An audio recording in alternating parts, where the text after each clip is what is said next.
স্বাগতম, নমস্কার, শুভ সন্ধ্যা। আপনাদেরকে জানাই যে সিটিভিএন এ প্রতি শনিবার সন্ধ্যে 7টা হচ্ছে গিয়ে অ্যাবসলিউটলি ইউএম এর একটা জায়গা। ইউএম সম্বন্ধে জানতে গেলে, ইউএম এর সম্বন্ধে যে কোনো কোয়েশ্চেন করতে গেলে, ইউএম সম্বন্ধে কোনো কোয়ারি করতে গেলে আপনারা সিটিভিএন এ অবশ্যই যোগাযোগ করতে পারেন। আমরা যোগাযোগ করিয়ে দেবো, কারণ শনিবার সন্ধ্যে 7টা মানে ইউইএম বা আইএম গ্রুপের ইউইএম, ইনস্টিটিউট অফ ইঞ্জিনিয়ারিং ম্যানেজমেন্টের গ্রুপের, ইউনিভার্সিটি অফ ইঞ্জিনিয়ারিং অ্যান্ড ম্যানেজমেন্টের সময় হচ্ছে গিয়ে সিটিভিএন এ এই ঠিক শনিবার সন্ধ্যে 7টা।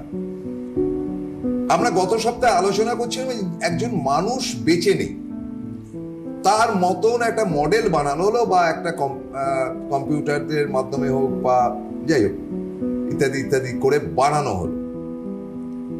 এবং ধরুন আমি নেই, আমার স্ত্রী বসে প্রত্যেকদিন কান্নাকাটি করছে, তো আমার মতন একটা অবয়ব তৈরি করা হয় ঠিক এরকম এরকম, এবং তার মধ্যে নানান রকম ডেটা ফেটা ঢুকিয়ে তার যদি মনে হয় যে সন্ধ্যের পর আমি আমার হাজবেন্ডের সঙ্গে কথা বলবো, তিনি কথা বলছেন। মানে এই দিনটা আসছে, যা শুনলাম। কে বলবেন এই ব্যাপারটা? মানে ইজ ভেরি ইন্টারেস্টিং। মানে এআই বা এই অত্যাধুনিক বা মেশিন লার্নিং যাই বলুন না কেন, যেটা আসছে আর্টিফিশিয়াল ইন্টেলিজেন্সির সঙ্গে সঙ্গে সঙ্গে সঙ্গে এমন দ্রুতগামী তার গতিপথ, যারা আছেন আমাদের সঙ্গে তারা এই ব্যাপারে ভারতবর্ষের সেরা তো বলতেই হবে। Professor doctor Biswajoy Chatterjee, vice chancellor UEM Jaipur, welcome sir. নমস্কার। এবং professor doctor Satyajit Chakraborty, director IEM group, welcome sir. নমস্কার। ধরুন আজ থেকে আপনি বলবেন, আমি শুধু কোয়ারি করছি, কারণ এইটা আমার জানার ব্যাপার না। আমি লোকটা নেই, কিন্তু আমি খুব ভালো কথাবার্তা বলতে পারি, আড্ডা মারতে পারি। আমার মৃত্যু হয়ে গেছে, আমার মতন একটা অবয়ব তৈরি করা হবে, এবং তার মধ্যে আমার যা যা গুণাবলী, যা যা আমি বলতে পারি, সেগুলো ঢুকিয়ে দাও।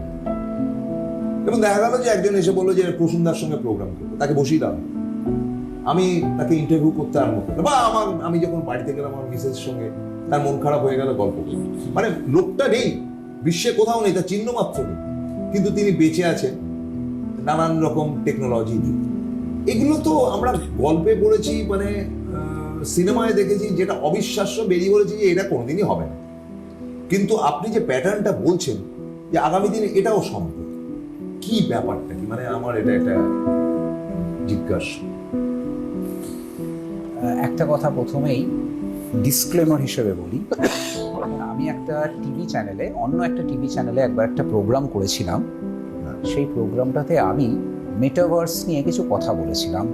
সেখানে আমি বলেছিলাম যে আপনি একটা অগমেন্টেড রিয়েলিটি একটা হেডসেট, মানে যেটাকে আমরা অকিউলাস হেডসেট বলে, সেরকম অকিউলাস হেডসেট পরে আপনার ডাক্তার সে বিদেশে গেছে, আপনি সেই ডাক্তার ছাড়া আর কোনো ডাক্তারকে দেখাতে চান না। অকিউলাস হেডসেট পরে আপনি সঙ্গে সঙ্গে সিলেক্ট করতে পারেন, আপনি দেখতে পাবেন আপনি অ্যাজ ইফ ওই ডাক্তারের চেম্বারে বসে আছেন, যেটা আপনি অ্যাকচুয়ালি নেই, আপনি আপনার বাড়িতে বসে আছেন। বাট আপনার মনে হবে যে আপনি যদি সিঙ্গাপুরে যদি হয়, উনি সিঙ্গাপুরে থাকে, আপনার মনে হবে কলকাতায় তার যে চেম্বার, সেই চেম্বারে আপনি চলে গেছেন। আর সেই ডাক্তারবাবুও সিঙ্গাপুরে বসে আছেন ওনার বাড়িতে, কিন্তু উনি ওই অকিউলাস হেডসেট পরে ওনার চেম্বারকে সিলেক্ট করে, ওখান থেকে এই চেম্বারকে সিলেক্ট করা যাবে, যে অকিউলাস হেডসেটটা পড়বে, সামনে একটা ভার্চুয়াল ওয়ার্ল্ড চলে আসবে, সেখানে সিলেক্ট করে ওনার চেম্বারে চলে আসলেন। এসে হি ইজ ইন্টারাক্টিং, তাদের দুজনেরই মনে হচ্ছে দে আর ইন্টারাক্টিং উইথ ওয়ান অ্যানাদার। বাবা, এইটা হচ্ছে মেটাভার্স ওয়ার্ল্ড। এই কথাটা আমি একটা অন্য টিভি চ্যানেলে আমি এইটা নিয়ে একটা ডিসকাশন করেছিলাম। তা সেই ডিসকাশনের অনেক লোক অনেক ভালো ভালো কথা তাতে লিখেছিল, ফেসবুকে, ইউটিউবে প্রচুর লোক সেটাকে শেয়ার করেছিল, এবং সেটা নিয়ে অনেক দিন আগের কথা, তো তখন অনেক নতুন নতুন ছিল ব্যাপারটা। আবার এরকম একজন দুজন ছিলেন যারা লিখেছিলেন গল্পের গরু গাছে চড়ে। আমি কথাটা সত্যি বলে দিচ্ছি, তার কারণটা খুব সিম্পল। দেখুন, এটাতে যে লিখেছিল আমি তাকে কোনো রিপ্লাই করিনি বা কিচ্ছু বলিনি, কিন্তু আমি যেটা আপনাদের বলছি যে দেখুন, যে জিনিসটা আপনারা দেখেননি তার একটা বড় কারণ এটা হতে পারে যে ভারতবর্ষে এই জিনিসটা আমরা এখনো নিয়ে আসিনি। তার বিভিন্ন কারণ হতে পারে, বিভিন্ন রকম তার কারণ হতে পারে।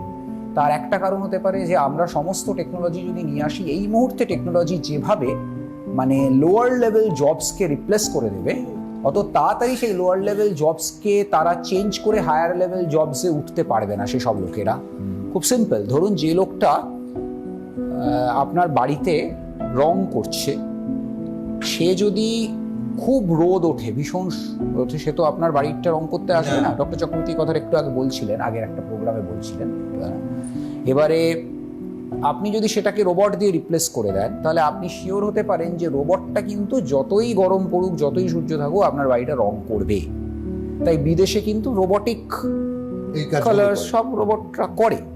আমাদের দেশে আমরা যদি সেটা করি, তাহলে দেখুন যারা বেসিক লেবার তারা তো রিপ্লেসড হয়ে যাবে, তাহলে তাতে বিরাট প্রবলেম ক্রিয়েটেড হবে এই মুহূর্তে।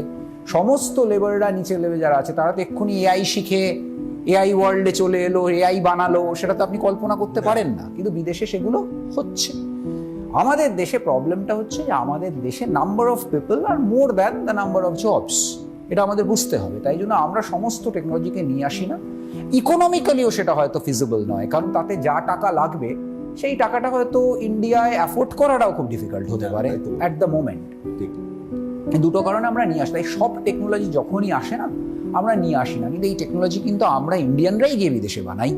আপনি যদি ক্রিয়েটার্স দেখেন, আপনি দেখবেন ডেভেলপার টিমে বেশিরভাগ কিন্তু ইন্ডিয়ানস থাকে, কিন্তু আমাদের দেশে আমরা সেটাকে আনি না। তার বিভিন্ন কারণ আছে। যাই হোক, যে কারণে আমরা এই মেটাভার্স, যেটা আমি বললাম যে অকিউলাস হেডসেট, ডাক্তারবাবুকে দেখানো যে গল্পটা বলছিলাম এক্ষুনি, এই জিনিসটা আমরা এখনো আনিনি, কিন্তু এটা তো একটা ধ্রুব সত্য।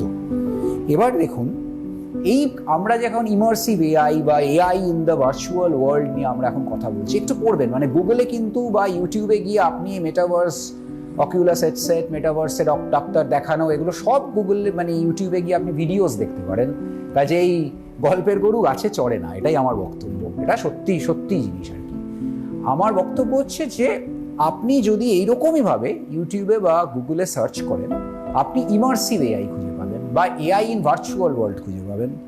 আপনি সেখানে দেখবেন যে আপনি যে ডাক্তারবাবুকে দেখাচ্ছেন, এই মুহূর্তে সেই ডাক্তারবাবু কিন্তু সিঙ্গাপুরে বসে আছে। সিঙ্গাপুরে সেও একটা অকিউলাস হেডসেট পরে নিয়েছে, পরে নিয়ে সে তার চেম্বারে ফেরত চলে এসছে, মানে ভার্চুয়াল ওয়ার্ল্ডে। এবার ভার্চুয়াল ওয়ার্ল্ডে আপনারা ইন্টারাক্ট করছেন, যেভাবে অনলাইনে করেন সেভাবে ভার্চুয়াল ওয়ার্ল্ডে আপনারা ইন্টারাক্ট করছেন। আপনার মনে হচ্ছে আপনি ডাক্তারবাবুর চেম্বারেই আছেন, ডাক্তারবাবুরও মনে হচ্ছে যে সে তার চেম্বারেই আছে, সে দেখছে। এবং সেখানে ওই স্টেথোস্কোপ, যেটা সেটাও আপনি আজকের দিনে অ্যামাজনে এক্ষুনি কিনতে পারেন, একটা স্টেথোস্কোপ টাইপের জিনিস, যেটা আপনি আপনার পালসে ধরবেন, তার কাউন্টার পার্ট ডক্টর তার মানে তার অকিউলাস হেডসেটের ওপরে ধরবে, ধরে তার আপনার পালসটা সে ওখানে বসে দেখতে পাবে, কত পালস সেটা শুনতে পাবে। ফলে দিস থিংস আর এক্সিস্টিং। এবার কি হচ্ছে জানেন তো, ইমার্সিভ এআই বলছিলাম, ডাক্তারবাবুকে আপনি যেটা দেখছেন সেটা কিন্তু ডাক্তারবাবুর অ্যাকচুয়াল ফিগার ভার্চুয়াল ওয়ার্ল্ডে দেখছেন না, আপনি তার অ্যাভাটারকে দেখতে পাচ্ছেন। অ্যাভাটার মানে কি, আপনারা যারা ফেসবুক বা মেটা ইউজ করেন, আপনারা জানেন যে সেখানে আপনারা আপনার অ্যাভাটার বানিয়েছেন, আপনার মতো দেখতে একটা অবতার, যেটাকে আমরা বলছি, তা সেটা আপনারা বানিয়েছেন। সেরকমই একটা ডাক্তারবাবুর চেহারাকে আপনি দেখতে পাবেন। এই যে অ্যাভাটারটা, এই অ্যাভাটারটা কিন্তু কন্টিনিউয়াসলি ওই ডাক্তারবাবুর ফিচার্সগুলোকে শিখছে। সে কীরকম রোগ হলে কী টাইপের ওষুধ দেয়, কী দেয়, এগুলো সে কিন্তু লার্নিং। মানে ভার্চুয়াল ওয়ার্ল্ডে AI is working, AI is at work. আপনার যে অ্যাভাটার, সেই অ্যাভাটারও কিন্তু ধীরে ধীরে ধীরে ধীরে সেটা শিখবে যে আপনার ফিচার্স, আপনার এই, ফলে আপনার মতো বিহেভিয়ার সে করতে পারবে ভবিষ্যতে। এটা একটা পসিবিলিটি, যেটা বিদেশে এখনো এক্সপেরিমেন্ট স্টেজেই কিছুটা আছে। আমি জানি না ডক্টর চক্রবর্তী বলতে পারবে এটা উনি ডাইরেক্টলি বিদেশে দেখেছেন কিনা, আমি জানি না এটা ইউজ করেছেন কিনা, কারণ উনি বিদেশে অনেক বেশি যান। কিন্তু আমার যেটা বক্তব্য সেটা হচ্ছে যে ভবিষ্যতে আপনি দেখতে পাবেন যে that Avatar will learn from the person, এবং ভবিষ্যতে এরকম হবে যে আপনি একটা মিটিংয়ে যেতে পারলেন না, মানে ভার্চুয়াল ওয়ার্ল্ডে ওইটা পড়েও দেখার আপনার সময় নেই, কারণ সিঙ্গাপুরে আপনি ব্যস্ত, আপনার কাজে ব্যস্ত।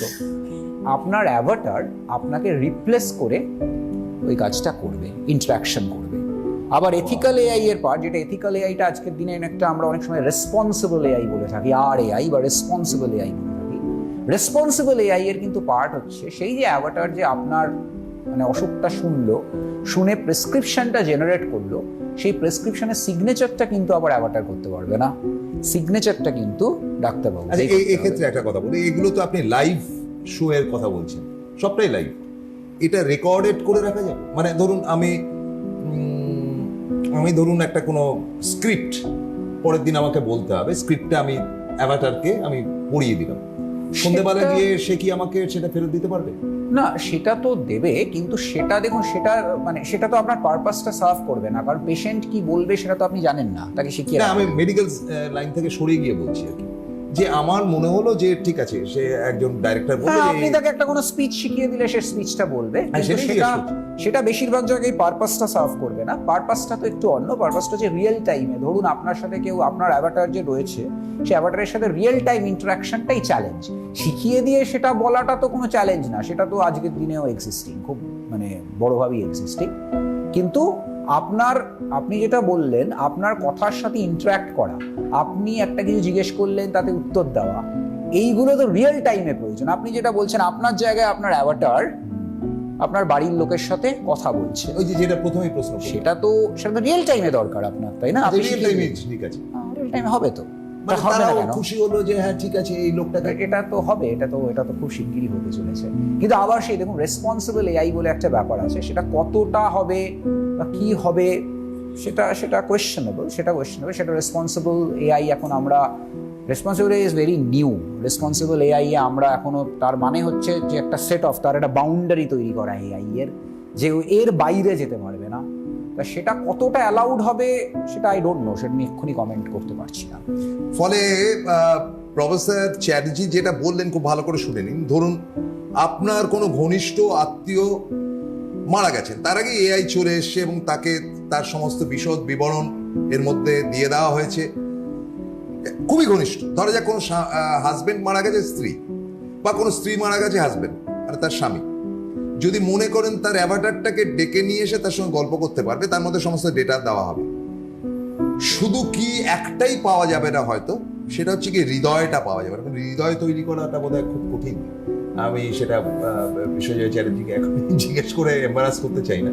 হৃদয়টা পাওয়া যাবে না বোধহয়, যেহেতু তিনি আগের একটা এপিসোডে বলেছিলেন যে সব সত্যি, কিন্তু ওই কোনো জায়গা ফাঁক থাকবে, সেটাকে বোধহয় করা যাবে না, নাকি কি বলেন? না, ওই এমপ্যাথি, ইকিউ, এগুলোকে আস্তে আস্তে আনা হচ্ছে রোবটের মধ্যে। আমি একটা এক্সাম্পল বলেছিলাম যে রোবোটিক নার্সেস নাকি মানে বেটার এমপ্যাথি শো করছে দেন ফিউ হিউম্যান নার্সেস, এটা চায়না নাকি ডেমনস্ট্রেট করে দেখিয়েছে। যদিও তার রিয়েল টাইম কোনো ভিডিও আমি দেখতে পাইনি, কিন্তু নিউজটা পড়েছিলাম এবং সেটা নিয়ে অনেক কথা হয়েছিল। অনেক হসপিটালে নাকি China has already replace nurses by robotic nurses. এবং নার্সকে রিপ্লেস করা তো সোজা ব্যাপার না, নার্সের তো হৃদয়টাই সব, হৃদয়টাই সব। নার্সকে যখন রিপ্লেস করেছে কিছু তো ব্যাপার আছে, টিচারকে রিপ্লেস করে দিচ্ছে, সুন্দর সুন্দর নাম দিচ্ছে টিচারদের, আমি নামগুলো এই মুহূর্তে মনে করতে পারছি না, কিন্তু সুন্দর সুন্দর নাম দিয়েছে টিচারদের সব, যারা গিয়ে দারুণ পড়াচ্ছে নাকি, মানে দারুণ ফিডব্যাক, মানে কোনো হিউম্যান টিচারের নাকি এত দুর্দান্ত ফিডব্যাক নেই রোবোটিক টিচারের যা ফিডব্যাক। করবেন, গুগলে সব আছে, গুগলে জাস্ট সার্চ করুন রোবোটিক টিচার যারা সব থেকে ভালো পারফর্ম করছে চায়নায়, করছে তো জানি না। এরপরে যেটা জিজ্ঞাসা করতে ইচ্ছা করছে যে আপনারা যথেষ্ট ছোট, এবং আমারও বোধহয় জন্মের আগে, আমার মনে নেই ঠিক, অ্যালফ্রেড হিচককের সাইকো বলে একটি ছবি বেরিয়েছে, এবং সে black and white film, dangerous ছবি। মানে সেটা আজকের দিনে হয়তো খুব স্লো মনে হবে, কিন্তু তখনকার দিনে একটা ভয়ঙ্কর ছবি ছিল, যে একটা লোক দিনের পর দিন খুন করত। তার কারণ তার জীবনে তার মাই ছিল একমাত্র ব্যাপার, তার মা মারা গিয়েছিল এবং ওই রকম একটা অবয়ব সে তৈরি করে মার সঙ্গে গল্প করত, এবং তাদের একটা হোটেলের মতন ছিল, হোটেলে যে আসতো তাকে খুন করত। তো সেটা জানা গেল যে পরে ডাক্তার যেটা বললো যে এর মা এবং মায়ের গণ্ডি ছাড়া আর কিছু ভাবতে পারছে। তো কাজে সে সেটাকে কথা বলতো, এবং তার মার কথাটাও সেই নিজের কণ্ঠস্বর থেকে বলতো যে তুই এটা কর, ওটা কর, নিজেই মানে দুটোই করতো। তো এখন তো যা শুনলাম, বা আপনি বিদেশ ঘুরে এসেছেন, যে তাকে আমি ক্রিমিনাল বানাবো না, তার মায়ের মতন একটা অবয়ব থাকবে, বা ওই অ্যাভাটারের মতন কিছু একটা থাকবে, যে তার সময়টা কাটাতে পারবে, যার বিষণ্ণতাটা কাটাতে পারবে। কি মনে হয়? দেখুন, যে এখন অবধি এআই এর যা প্রোগ্রেস হয়েছে সেটাতে কিন্তু যা আউটপুট পাওয়া যাচ্ছে সেটা এখনো ইমোশনলেস, বা ইমোশনটা ন্যাচারাল নয়, ইমোশনটা কিরকম কপিড। হ্যাঁ, মানে বিশ্বাস করুন এখনো অনেক পেট ডগ, মানে AI base pet dog robot পাওয়া যাচ্ছে, কিন্তু আপনি যা কমান্ড দেবেন সে তাই করবে, কিন্তু আপনি কিন্তু সেটাতে মজা পাবেন না। আপনি যে বাড়িতে আমাদের যারা পেট লাভার্স, তারা যে মজাটা পায়, যে আসলো এসে বিরক্ত করছে, পা চাটছে, খাওয়ার জন্য কাঁদছে, একদিন হয়তো খেলোই না, হ্যাঁ খেলো না, অভিমান করছে, কুকুরটা অভিমানও করে, ভীষণ অভিমান, হ্যাঁ। আমার বাড়িতেই আছে। তো এইটা কিন্তু এই যে রোবটিক ডগ, এটা কিন্তু করতে পারছে না, এখনো করতে পারছে না। কিন্তু আবার রোবটিক ডগ কি করছে, ধরুন আপনার একটা ওজন টানতে হবে, সেটা কিন্তু করে দিচ্ছে। বা ধরুন এমন একটা জায়গায় যেতে হবে, ইনফ্যাক্ট ইউএস আর্মি ইউজ করছে রোবটিক ডগ। প্রথমে রোবটিক ডগটাকে পাঠিয়ে দিচ্ছে, ধরুন কোন একটা বাড়ির ভেতরে টেরোরিস্টরা আছে, প্রথমে রোবটিক ডগ পাঠিয়ে দিচ্ছে, যে ওরা যদি গুলি করে বা বোমা মেরে ফাটায় তাহলে রোবটিক ডগটা যাবে। তো সুতরাং সব ইউজ কেসে কিন্তু এআই ইউজ করা যাবে না, এটা বুঝতে হবে। মানে ওয়ান সলিউশন ফর অল হবে না। কিন্তু আবার কিছু কিছু এই যে ডেঞ্জার সিচুয়েশনে ধরুন রোবটিক ডগ খুব ভালো কাজ করছে, বুঝতে পেরেছেন? কিন্তু হিউম্যান ইমোশনের জায়গাটায় যে কারণে মানুষ পেট ডগ পোষে, সেখানে সেটা হচ্ছে না। ঠিক সেরকম আপনি যেটা বললেন, যে ধরুন কেউ নেই, তার অ্যাবসেন্সে একটা এআই অ্যাভাটার তৈরি করে আমরা তো সব চালিয়ে নিতে পারবো, সব কেসে হবে না। ধরুন যেটা আপনি এক্ষুনি একটা এক্সাম্পল, হাজব্যান্ড ওয়াইফের একটা রিলেশন ইজ ইমোশনাল রিলেশন, ভীষণ মারাত্মক। সেখানে কিন্তু সেই রোবটিক অ্যাভাটারের সাথে ইন্টারঅ্যাক্ট করে সেই মজাটা নেই। কিন্তু আবার ধরুন একটা মানে কি বলবো, কাস্টমার সার্ভিস, যেখানে ইমোশনের কোনো ব্যাপার নেই।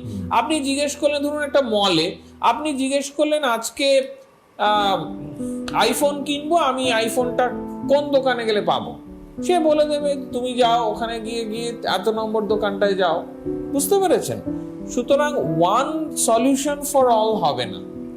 যেখানে ইমোশন বা এরকম অ্যাটাচমেন্ট বা এগুলো দরকার নেই, যেখানে একটা মানে রোবটিক সেট অফ হতে পারে, সেখানে এআই ভালো কাজ করবে। মানে আপনি কি বলতে চাইছেন যে মানুষ এবং মেশিন, হ্যাঁ হ্যাঁ, একটা মানুষ মেশিনের মতন তার বিহেভিয়ার হতে পারে, তার হৃদয় নেই কিছু নেই, সকাল থেকে রাত্রি অবধি সে একেবারে পরপর কাজ করছে, তাকে খোঁচা দিলেও তাকে কোনো কাজ হয় না, অনেকেই আছে এরকম।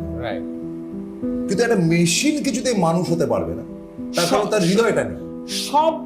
সব অ্যাসপেক্টে পারবে না। আবার বলছি, মানুষ তো অনেক কিছু করে, ধরুন মানুষ তো রান্নাও করে, রোবট কিছু কিছু রান্না করতে পারবে, সব পারবে না। কিছু কিছু রান্না অর্থাৎ কিরকম, ধরুন আপনি একটা রেসিপি তাকে দিয়ে দিলেন, বলে দিলেন যে একদম এত মাপের এই দাও, এত মাপের এই দাও, এত মাপের এই দাও, 10 মিনিট ধরে নাড়িয়ে তারপরে এটাকে 5টা প্রেসার দাও, সেটা কিন্তু রোবট করে দিতে পারবে।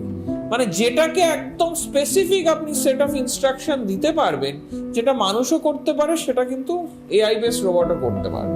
রিপিটেটিভ জব বা যে জব ইনস্ট্রাকশন বেসিস জব বা ইমোশন দরকার নেই, এই ধরনের জব কিন্তু রোবট বা এআই রেপ্লিকেট করে দিতে পারছে বা আরো বেটার পারবে। না, যেটা দেখা গিয়েছিল যে এটা অবাস্তব ঘটনা, ফ্র্যাঙ্কেনস্টাইনের কথা যেটা, হ্যাঁ, যে ফ্র্যাঙ্কেনস্টাইনের একটা হৃদয় তৈরি হয়েছিল বলেই যে তার বান্ধবী বলে যেটাকে তৈরি করা হয়েছিল, তাকে যেহেতু ডক্টর ফ্র্যাঙ্কেনস্টাইন মেরে দিয়েছিল, তার জন্য সে ক্ষিপ্ত হয়ে হিংস্র হয়ে গেছিল। তার মানে একটা হৃদয় তৈরি হয়েছিল, হিংস্রতাটা একটা হৃদয়ের ব্যাপার, তাই না? যে আমি তোমাকে এতটুকু ক্যাপাসিটি করছি, সে মোর দ্যান দ্যাট হয়ে যাচ্ছে যখন, তখন তার মানে একটা অন্য কিছু, সেটাও কি অদূর ভবিষ্যতে হওয়া সম্ভব? খুব খুব বেশি করে সম্ভব। এবং সেই জন্যে চেকস অ্যান্ড ব্যালেন্সেস রাখা হচ্ছে এআইতে, এবং রেগুলেশন আসছে, এআই এর ব্যাপারে লস বা রেগুলেশন আসছে, যে কোম্পানি যারাই এআই বানাচ্ছে, এই চেকস অ্যান্ড ব্যালেন্সেস, সবচেয়ে আগের চেকস অ্যান্ড ব্যালেন্সেস হচ্ছে প্লাগ খুলে দেওয়া যায়, যেমনি আমরা কম্পিউটার গন্ডগোল কি করি, প্লাগটা খুলে দিই, সেইটা যেন সুইচ অফ করা যায়, এবং switch off, software switch off, hardware switch off, সবচেয়ে আগে এই ধরনের চেকস অ্যান্ড ব্যালেন্সেস আনা, যাতে যদি কোনো এআই বা রোবট হঠাৎ এরকম নেগেটিভ হয়ে যায়, ডিস্ট্রাকটিভ হয়ে যায়, তাকে ইমিডিয়েট শাটডাউন করে দেওয়া যায় বা তার ডেস্ট্রিকটিভ ব্যাপারটাকে রেস্ট্রিক্ট করে দেওয়া যায়। এই ধরনের অবশ্যই এই ধরনের প্রবলেম ফিউচারে আসতে পারে, আসবেও, এবং সেটাকে রেস্ট্রিক্ট করতে হবে, কন্টেইন করতে হবে, সেফটি চেকস আসতে হবে। কিন্তু আবার এটাও ঠিক যে বিজ্ঞানের যে উন্নতি এটাকে থামিয়ে রাখা যায় না, কারণ এটাকে যদি ধরুন কোনো একটা স্টেট বা কোনো একটা নেশন থামাতে যায়, সেই নেশন কিন্তু পিছিয়ে যাবে। ইভেন আমেরিকা, যেটা বলা হতো বা বলা হয় সবচেয়ে পাওয়ারফুল নেশন, সেও কিন্তু বুঝে গেছে যে সে যদি আজকে এআই এর কাজটা থামিয়ে দেয়, চায়না অনেক এগিয়ে যাবে এবং সে কিন্তু পিছিয়ে যাবে। সুতরাং এআই বা রোবোটিক্স, বা শুধু এআই রোবোটিক্স কেন, এনি সায়েন্স বা টেকনোলজির প্রোগ্রেস থামিয়ে রাখবে সে কিন্তু একদম স্টোন এজে চলে যাবে। ইনফ্যাক্ট আপনি তো হিস্ট্রিতে দেখেইছেন যে ধরুন মঙ্গলরা এককালের রাজত্ব করত, কিন্তু ওদের থেকে অন্যান্য যে ট্রাইবস বা যে দেশগুলো আরো বেশি অ্যাডভান্সড হয়ে গেল, হয়ে কি করলো, মঙ্গোলিয়া এখন তো একদমই সিগনিফিকেন্সে খুব কমে গেছে। মঙ্গোলিয়ান ধরুন আপনি নর্ডিক কান্ট্রিগুলো যেখানে ভাইকিংসরা ছিল, ভাইকিংরা তো ইউরোপে রাজত্ব করত, একদম বোট ফোর্ট শিপ নিয়ে গিয়ে দখল করে দিত, কিন্তু টেকনোলজি আসার পর ভাইকিংসরা একদম দমে গেল, একদম হয়ে গেল। ঠিক সেরকম যদি হিউম্যান সিভিলাইজেশনের কোনো দেশ বা কোনো রিজিয়ন ঠিক করে যে না, আমরা আর প্রোগ্রেস করবো না কারণ এটাতে ক্ষতি হতে পারে, তাকে কিন্তু অন্যরা এসে দখল করে নেবে। হ্যাঁ, তাই, অবশ্যই তাই।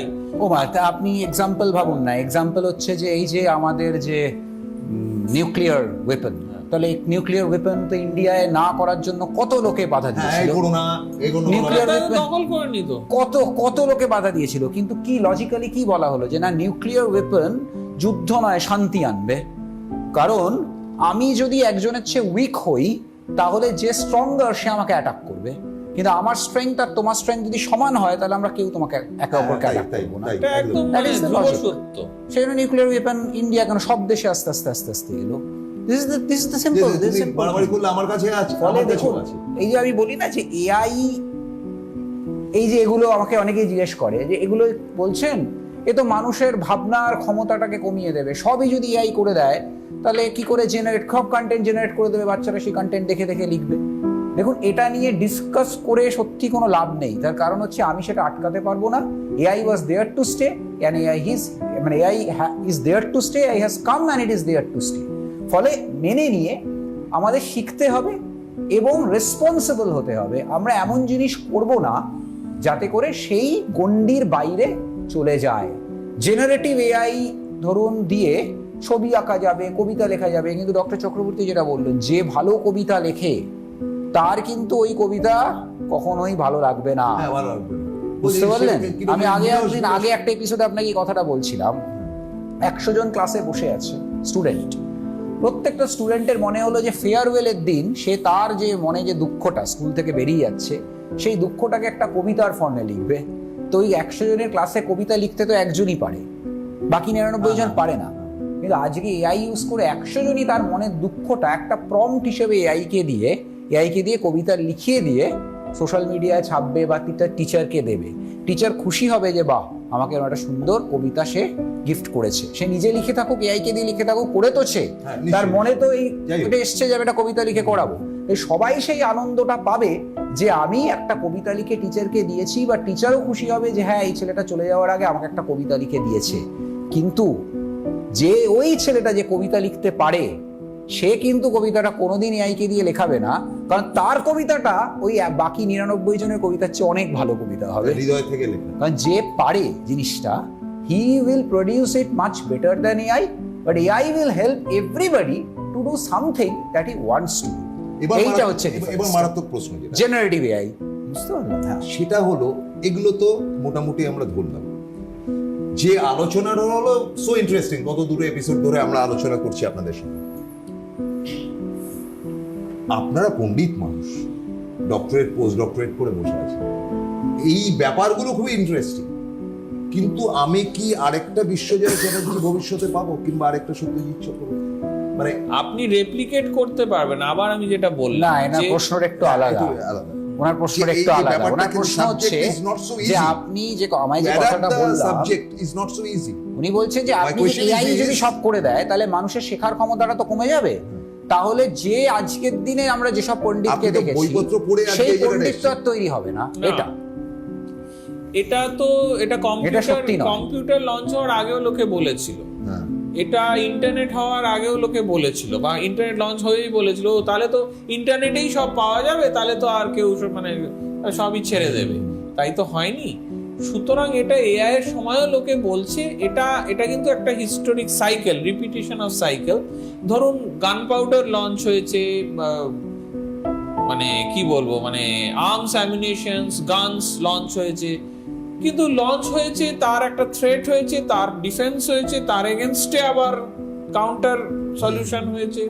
ঠিক সেরকম এআই হওয়ার পর এফিসিয়েন্সি তৈরি হবে, ইনএফিসিয়েন্সি তৈরি হবে, তার কাউন্টার লঞ্চ হবে, হয়ে হিউম্যান বিংসরা আরো অ্যাডাপ্ট করবে, আরো মানে ইনোভেটিভ হবে, আরো মানে কি বলবো, আরো বেশি কাজ করতে পারবে, বা আরো বেশি অ্যাডভান্স লেভেলে। মানে ধরুন আজকে বলছি, আজকে পয়েন্ট এ টু পয়েন্ট বি ব্যাঙ্গালোরে এয়ারপোর্ট যেটা 3 ঘন্টা লাগছে, সেটা হয়তো 10 মিনিটে যাবে।